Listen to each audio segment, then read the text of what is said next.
AM 950, the progressive voice of Minnesota. Brett Johnson with you here. So a few weeks ago, the DFL held their state convention where, for the most part, it was largely business as usual as the party tries to protect its trifecta that they currently enjoy at the state capitol. And then, of course, as they also try to boost the re-election campaign of Amy Klobuchar, as well as President Joe Biden's re-election campaign. So for the most part, it was business as usual at the DFL state convention, except for one area, and that has to do with copper-nickel mining and what's called the Prove It First bill. And we're going to be chatting about how there are some divides on this issue within the DFL state party. And joining us to talk about that is Chris Knopf. He is the executive director of Friends of the Boundary Waters Wilderness, and he has worked for more than 25 years to protect, preserve, and restore our wild places. So, Chris, thanks so much for coming on the show today. Thank you so much, Brett, for having me. I'm glad to be here. Absolutely. So let's talk a little bit about the state DFL convention and at least overall kind of an overview of how things work. What was the general atmosphere and primary message at the DFL state convention this past spring? Sure. You know, as you teed it up, Brett, largely it was business as usual. There weren't any candidates up for any sort of endorsement of any consequence. So there wasn't any sort of debate on that front. But there was a big debate on different resolutions to become part of the party platform, and the party platform sets the moral and strategic direction for the party, that these are items of importance that the party stands for and would like to advance in elected office, either legislatively or in the statewide offices. And as an organization, we at Friends of the Boundary Waters Wilderness are dedicated to protecting the Boundary Waters canoe area, the more than 1 million acres along the Canadian border that is wilderness, as well as the broader ecosystem in northeastern Minnesota from the Canadian border to Lake Superior. And so we've been advancing legislation over the last couple of years called Prove It First. And Prove It First is very simple. It addresses the challenge with a new type of mining that's never been done in Minnesota called copper-nickel sulfide mining.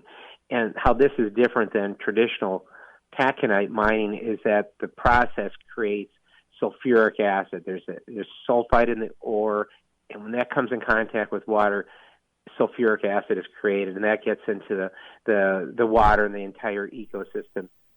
And so our legislation would simply require that before these foreign mining conglomerates come into the state and open for business, that they first prove there's one example where this has been done safely elsewhere in the United States before we do it here. And if they can't make that showing of proof, then they can't operate here in Minnesota. So that was the resolution was on the ballot to support that legislation, and that became a huge point of controversy, Brett. I think what's important to point out with the Prove It First bill is that when it comes to this very dangerous sort of copper-nickel sulfide mining is that you can have a lot of permanent damage if things go wrong with this.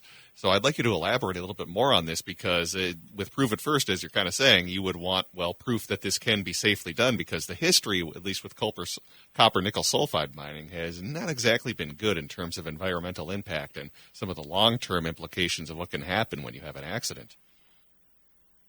That's right, Brett. And there's issues on three levels. So first, kind of getting back into what happens here from an environmental perspective. So this sulfuric acid is released into the environment, and that acidity will destroy the wild rice of northeastern Minnesota. So that sort of monomen that's important to the native nations of Minnesota, and in this particular area, the tribes that have retained treaty rights under the 1854 treaty. It also, as that sulfuric acid gets into the water, it takes mercury, elemental mercury that's in the soil and inert, and actually takes it out of the soil and brings it into the water as methyl mercury. and as that mercury gets into the water, it gets into the food chain and ultimately into humans. So that has, and mercury is a neurotoxin and is particularly damaging to developing brains and infants and young children. And so that's sort of the environmental harm. Then at the second level, there are three companies that have proposed to operate in Minnesota that are copper nickel sulfide mines. One is called Twin Metals, and that's right at the very edge of the Boundary Waters Canoe area. The second one is Polymet, and that's a little further to the south, closer to Babbitt. And then there's a third proposal called Talon that's a little to the west in Aiken. And all three are owned by foreign mining conglomerates. So we say Twin Metals, but we really should say Antofagasta, a big Chilean mining conglomerate. Polymet, that's owned by Glencore, a huge Swiss company that has a terrible track record of corruption throughout the decades. And then finally, Talon is owned by Rio Tinto, another foreign mining conglomerate. And so these companies have a terrible track record of environmental damage, corruption, and destroying communities throughout the globe here. And so we're dealing with a toxic industry. And the second thing is are corrupt actors. They're not good corporate citizens. They're not here for the benefit of Minnesota or Minnesotans. And then finally, there really aren't safeguards in place here. So if these companies were to operate and go bankrupt, all the cleanup costs would be borne by the taxpayers in Minnesota. So from a financial perspective, it's a loser to the taxpayers in Minnesota as well. And just to reemphasize the point you made earlier is that these mining corporations are not local mom and pop shops. These are very much multinational corporations that are internationally based, and for the most part, if there is some sort of accident, they're probably going to conveniently have their subsidiary go bankrupt, so taxpayers are largely on the hook for if anything goes wrong with that. So it's important to reemphasize the point that you're bringing up, that these are foreign corporations. These are not local businesses that are going to be doing this type of mining in Minnesota. So as you talked about with Prove It First and the importance of, having these types of companies prove that they can do this type of mining in a safe manner, let's talk about how debate on this was somewhat scuttled, as you say, by DFL leadership at the state convention and even during the previous legislative session, because, as you say, it does seem like there is an appetite for this type of provision with Prove It First, at least from kind of the rank and file of the DFL party. But the difference is when you kind of move up towards leadership. So talk a little bit about that aspect, about how debate on Prove It First has been scuttled by leadership within the party. Sure. So, democracy dies in the darkness, and so it's best to have robust public debate.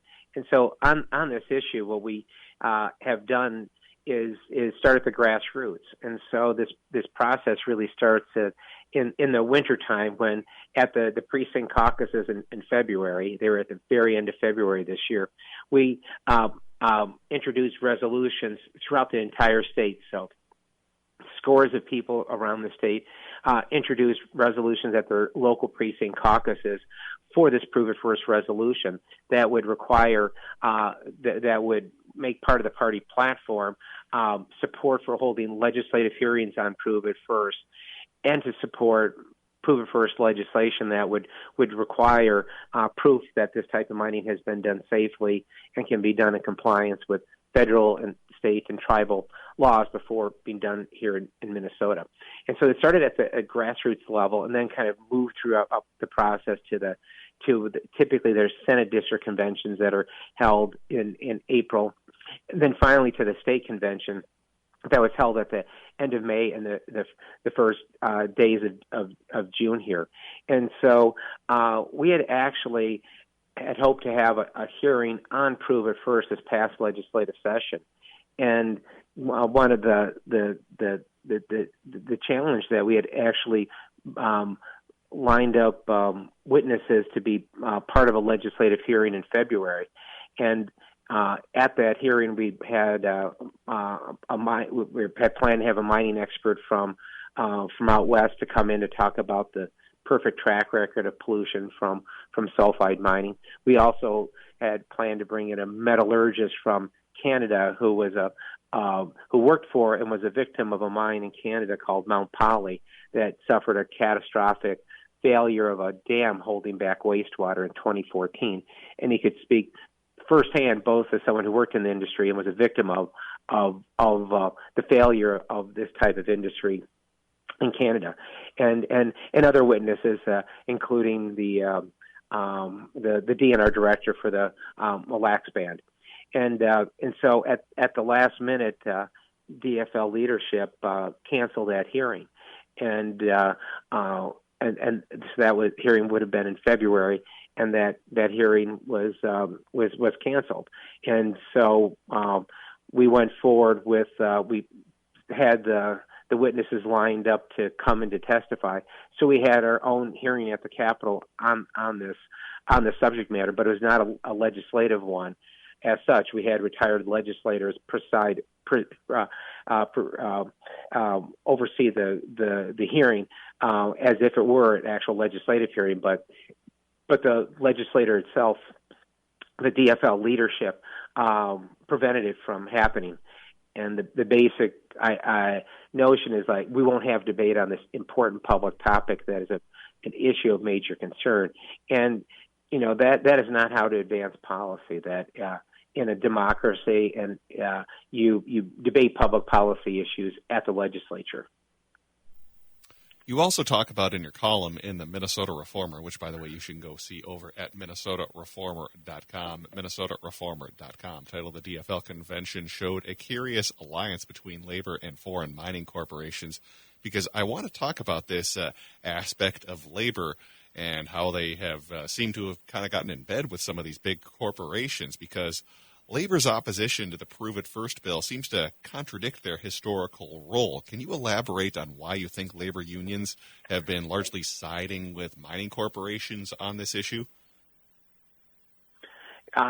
Brett, that's a really important issue and a topic that is really perplexing. So what we have here are some of the major labor unions, the AFL-CIO and the Labor International Union of North America, are actually, as opposed to holding corporate power in check and questioning corporations and really providing that balance, not fulfilling their sort of historic role. So unions have brought us the middle class, have jobs with dignity, jobs with health care, and have really been a vital part of making a strong country for working people. But here they are literally in bed with the worst of the worst corporate actors, and really mouthing the talking points of these foreign mining conglomerates, and so it's a very curious overtaking of the unions and their historic role, so that they are essentially becoming mouthpieces for these foreign mining conglomerates. And ostensibly they would say, oh, we want these good union jobs, and we are all for good union jobs. I mean, there are a lot of important challenges in the workforce right now with the current economic conditions and inflation. But right now, up in Northeast Minnesota, the challenge up there is that we have a workforce shortage. So with Lake County, Cook County, and St. Louis County, the unemployment rate is between 2.2 and 3.1%. So there's not really a job shortage there. And these foreign mining conglomerates, they're not going to bring that many mining jobs. That with the automation and foreign workers being brought in from out of state, you're not going to be really hiring that many people locally. So it's not a big boost as far as sort of jobs for local people. And so it's just a very curious and unholy alliance right now that these labor unions have with the foreign mining conglomerates. I think that's important to point out is that many of these jobs are not going to be hired by local workers. As you said, they're going to be people who are likely going to be brought in from out of state. So when you hear those promises of jobs, well, let's keep in mind how many of those are permanent jobs and then how many of them are going to be coming from workers outside the state, because that is deceiving when we hear about, well, we're going to be bringing lots of jobs in when these mining corporations set up their new mines. That's not always the case, where oftentimes, as you said, these are not going to be local workers that are going to be coming in. That's exactly right. And I think when we look at the long-term economic future of greater Minnesota and in particular northeast Minnesota, we need to look at supporting small businesses and entrepreneurs that will create the jobs for the region there. And so from my end, the investment needs to be in having low interest loans for small businesses, for supporting local and community colleges, for training people for jobs in the local economy, and really trying to provide what are just huge subsidies to foreign mining conglomerates that won't really create wealth and invest in the communities is just a misguided economic policy. And kind of a broader observation about what's happening at the DFL and more broadly in our political system is that there's a broad sense, and this is a bipartisan sense, that across the political spectrum, that those in political power really aren't listening to people, and that are effectively shutting out debate and are shutting out voices all across the state, from the Twin Cities up to greater Minnesota. And that's what's happening here right now, that the sort of moneyed interests of the DFL aren't allowing real debate on this issue. They're shutting it down. And, like a pot that's boiling over, you can only keep the lid on so long. And so this debate, I look forward to having it boil over and having it in a public debate at the Minnesota legislature next year. And final aspect I wanted to talk to you about has to do with, well, there was a possible compromise that was reached at the DFL State Convention, where there was an amendment that was introduced that would subtly change the resolution from a hearing on Prove It First to a hearing on copper nickel sulfide mining in general, which was later dubbed the Unity Amendment. Can you talk about what this Unity Amendment does and why, or maybe why it's not a good compromise deal? Sure. Ultimately, there was this quote-unquote Unity Amendment that was put forward by the AFL-CIO. And so what it did is it took out the language that said, as part of the party platform, the DFL would support a hearing on Prove It First, to supporting a hearing more broadly on copper nickel mining. But then the resolution continued that not having this mining in Minnesota until it could be proven that it can operate safely and in compliance with federal, state, and tribal environmental laws. And so that was, at the end of the day, a resolution that we ended up supporting. We did not support the removal of the language "Prove It First" from the first part of that resolution, but having a hearing on copper nickel sulfide mining would obviously include legislative solutions for addressing it, including Prove It First. So we supported that resolution, and it also had that important safeguard as part of that resolution that we would not have this type of mining in Minnesota until it could be proven to have operated safely. And so we supported it, and that it did meet the supermajority threshold of more than 60%. So more than 62% of the delegates at the DFL State Convention supported that resolution. And so now the DFL party is on the record for supporting a hearing on copper nickel sulfide mining. So we're absolutely pleased with that at Friends of the Boundary Waters, and I'm pleased with that. And I look forward to the DFL leaders living up to the the words of the party platform and having a hearing on Prove It First and copper nickel sulfide mining in 2025. That's what democracy is all about. And certainly very important since, as we've talked about a couple of times, there's not a lot of history of this type of mining being done safely. So anything that we can do to at least, make the mining corporations prove that you can do this safely would certainly be a good thing, at least in my opinion. We have been speaking with Chris Knopf. He is the executive director of Friends of the Boundary Waters Wilderness, and he has worked for more than 25 years to protect, preserve, and restore our wild places. You can learn more about Friends of the Boundary Waters over at friends-bwca.org. That's friends-bwca.org. Chris, thanks so much for coming on the show. Really appreciate it today. Great. Thank you so much, Brett. It was my pleasure to be here. All right, we'll take a break and come on back with more of the Matt McNeil Show. Again, Brett Johnson filling in. Stay with us.